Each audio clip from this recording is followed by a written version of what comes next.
Hello, I'm Guy Claxton. I'm a cognitive scientist. I'm a retired professor of psychology of education from the University of Bristol, the University of Winchester, now visiting professor of education at King's College in London.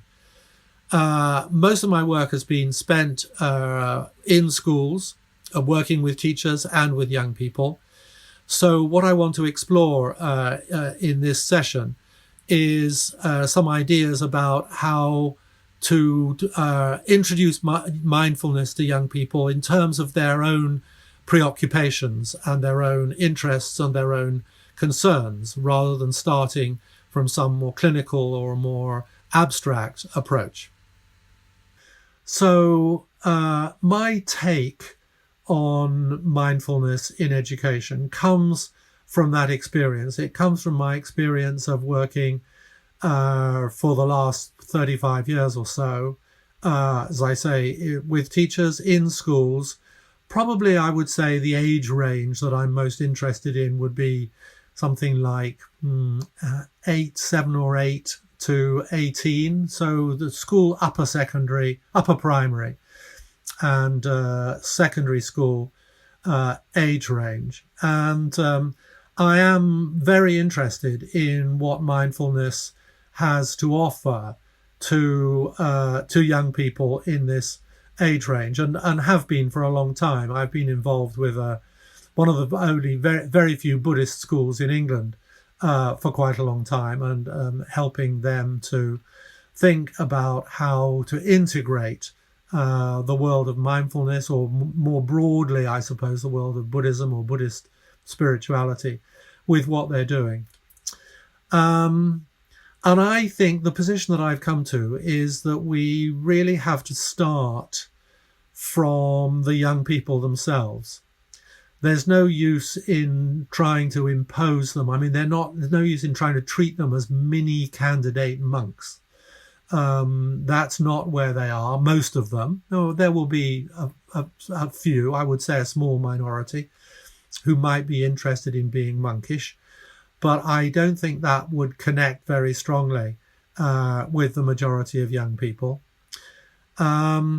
Neither do I think it's probably the best way in to come at mindfulness from a sort of clinical angle or a mental health angle. Nobody, particularly young people, I don't think, like to be thought of as being a patient or in need of some kind of remedial treatment. So the idea that mindfulness is all about stress reduction, MBSR, or cognitive therapy is probably not the best way in. Words like wisdom and compassion may connect with some young people, but again, my experience would suggest that the majority of them probably not. Their top priority in life is not about being good or being wise. It's about coping and managing with the complex lives that they lead and the complex physiological changes that are going on in their bodies. So I'm going to come at it not so much from the point of view of well-being or happiness. I've become a little skeptical of that angle into mindfulness, because I think there's a risk that people become more and more self-conscious about their happiness, and in a way sort of defining positive emotions in opposition to negative emotions. And I think there is a real risk that people become more intolerant of the full range of their emotions and their feelings, and become more intolerant of discomfort and so on. We talk about the snowflake generation, and we certainly don't want mindfulness to add to that. Everybody needs a degree of resilience and a degree of robustness and an ability to put up with things that may not be immediately attractive or may not be to your taste. So my entry point is going to be from the point of view that I think young people are intensely interested in the quality of experience. They're interested in what their minds feel like. and they're very sensitive to particular qualities of experience and to the lack of those qualities. And I think one of the problems with school is that very often, particularly but not exclusively in secondary schools, those qualities of experience are often lacking. In fact, actually, to be honest, I think we're all interested in the quality of experience, and the particular qualities that I'm going to talk about. So this doesn't come from any sort of formal academic point of view, but more just from a fairly long lifetime of being around young people and around their teachers and getting a feel for what's up for them, really. So I want to just say a little bit about what I think these important qualities of experience are, and then something about how mindfulness could possibly be presented to young people, presented preferably experientially rather than intellectually, as being of benefit in helping them find ways of accessing these qualities of experience that are positive, that don't have any risks, unfortunate or toxic side effects attached to them, and so on. What I mean by that will become clear as I go on for a little bit. So what do I mean by these qualities of experience? I think they're going to be A, B, C, D, E. The first one, A, is aliveness, a quality of aliveness. Brother David Steindl Rast has impressed me enormously. He talks about aliveness as being really at the heart of what it is that people are after when they become interested in any kind of spiritual experience or mindfulness or what have you. We like to feel energetic, zesty. We like to feel in flow. We like to feel that we are kind of, authentically, wholeheartedly, congruently being who we are. And the opposite of that, of course, is to feel blocked, to feel inhibited, to feel self-conscious, to be full of self-doubt, to feel numbed, to feel dull, which is a big risk. A lot of young people, particularly teenagers, young adults, experience a lot of that self-doubt and who am I, and who am I going to go down well with, and what sociologists call my esteem arena, and how am I going to find my right esteem arena and be okay with them. So aliveness doesn't mean jumping up and down all the time. It's a kind of inner liveness, a sort of sense of being bright-eyed and bushy-tailed in life. The second quality, I think, is belonging, a feeling of being sort of at home wherever you are and with whoever you are, of not being, again, the opposites, the repellers rather than the attractors, are feeling lonely, feeling alienated, feeling judged. There's enough self-judging going on without feeling judged by other people, particularly if they're judging you in a kindly way as being in some sense lacking whatever it might be, lacking spirituality or lacking kindness or what have you. None of us like to be judged for what we lack. So feeling included, friendship, terribly important, obviously, acceptance within this group, feeling valued, feeling loved just as you are. And just as you are, for a lot of young people, is quite complex and quite messy and quite shifting with time, as particularly young adolescents experiment with ways of being a person which are not somebody's child or somebody's brother or somebody's sister or somebody's grandchild. So they're trying on lots of different possibilities, lots of different candidate identities, if you like. And that can be confusing for those around them, and certainly confusing for themselves as different contexts trigger different suits of clothes, so to speak. The third is caring. Young people really love to have something to care about. The opposite of that, of course, is feeling that your life is pointless, or that there's nothing of interest, there's nothing you can do, there's nothing you can be of use about. So having things to care about, things that matter, might be friends, relationships, it might be love interests, it might be a cause, it might be a football team, it might be a particular dancer or a particular singer, but having something to feel passionately caring about is an important quality of experience. Then there's depth, which is mystery, being interested in things that are challenging, which are complex, which you don't understand. And the opposite of that is finding things boring or routine.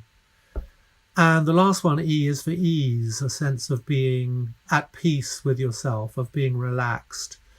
Again, that feeling of being at home, of being having friendly relations with your own mind, if you like, rather than feeling judged by your own mind.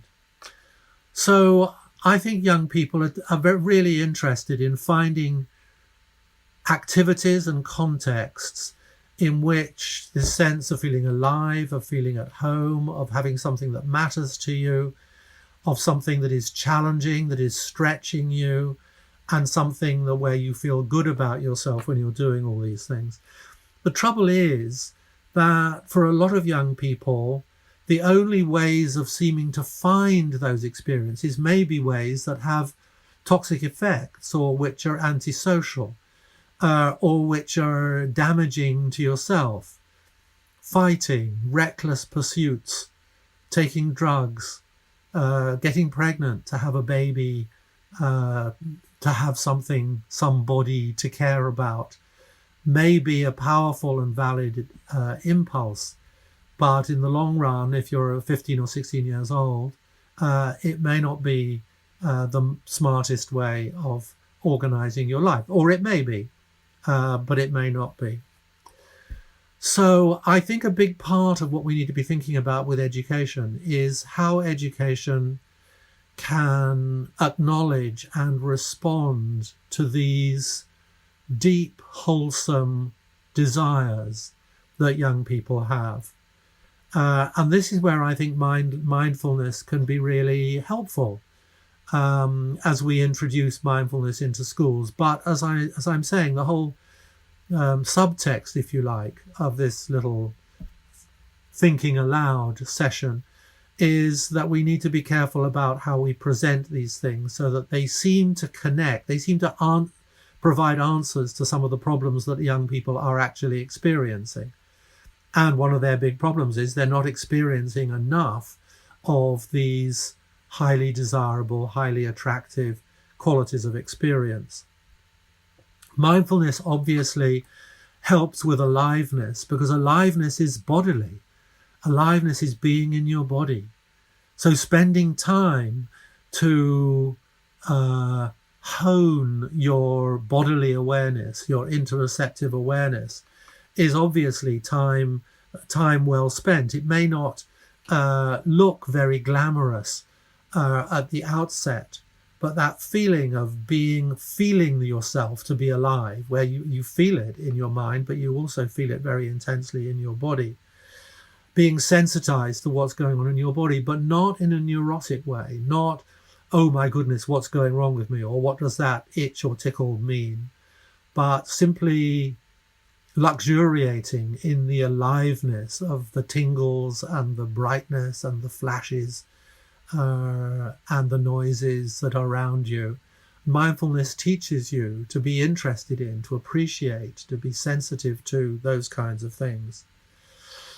The development of belonging, the social meshing. Well, to mesh socially, you have to mesh with other people, and that means having empathy, it means listening, it means being attentive, having a quality of attention which makes you attractive to be around.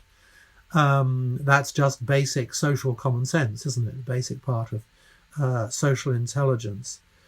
So not messing up. I mean, we all mess up in our relationships. We're all a bit too impulsive. We all say things that we regret, that we wish we could take back. And mindfulness gives you that facility for what one of my favorite teachers, Nyanaponika Thera, calls patient pausing, that ability to catch yourself and not say the stupid thing that loses you a friendship or that sets up a barrier between you and the people around you. Mindfulness helps with developing care, I think, because it really helps you to clarify what it is that really matters to you. Not just things at a superficial level that require a sort of showing off or bravado, perhaps, or just signing up to the right football team or the right pop group or whatever it may be, but really being able to check in with yourself and say, is this wholesome? Is this truly, does this come from a deep place in me? Which is back to the embodiment of mindfulness, because we feel our values in our bodies to a very powerful extent, what the neurologist Antonio Damasio calls our somatic rudder. We need to be in touch with that, the visceral rudder, which gives us a very strong, direct sense of whether this way is good for us deeply or whether it's not. Depth, learning, of course, at the heart of mindfulness is a sense of inquiry, of being interested in what's going on in you and around you. Particularly, I think, for young people, what's going on around them, but also they're intensely interested in their own changing process, their own changing bodies, and in developing the tools to enable them to be good inquirers, to be good explorers of the mysteries around them. And of course, mindfulness helps with that sense of ease, with that sense of being able to be at peace with whatever's going on in your own mind, to shift from feeling that your mind is predatory to feeling that your mind is an entertainer, your mind is amusing, even though it may be coming up with things that are a bit surprising or a bit weird, or you wouldn't necessarily want everybody to know about them. To have a little bit of distance, to have a bit of attitude, to be able to say, oh, hello, funny old mind, there you go again. And as much as possible to be able to have the fancy word would be compassionate, but kindly or interested or accepting, or I think slightly amused attitude towards your own mental processes is a pretty healthy thing to do. So that's my take really on mindfulness in education. It's not about well-being or rescuing you or helping you deal with your anger issues, although that may be part of it. It's actually about helping to capture and perhaps consolidate and perhaps deepen, and certainly to find occasions on which, or activities from which, you can derive the satisfaction of those qualities of mind. And a big part of my thinking at the moment is, how do we get more of that into schools? So I hope this session has been of interest, and I'd like to think that it might leave you with some thoughts about the necessity of engaging with young people where they are, offering mindfulness to them as if it was something that might help them get where they wanted to go, and not something that was coming with a sort of, goody two-shoes label attached to it, or someone else's agenda, and that perhaps it might be some fruitful lines of thought that would help you deal with the introduction of mindfulness in your own lives and in your own work. Thank you for your attention. Thank you for listening, and good day.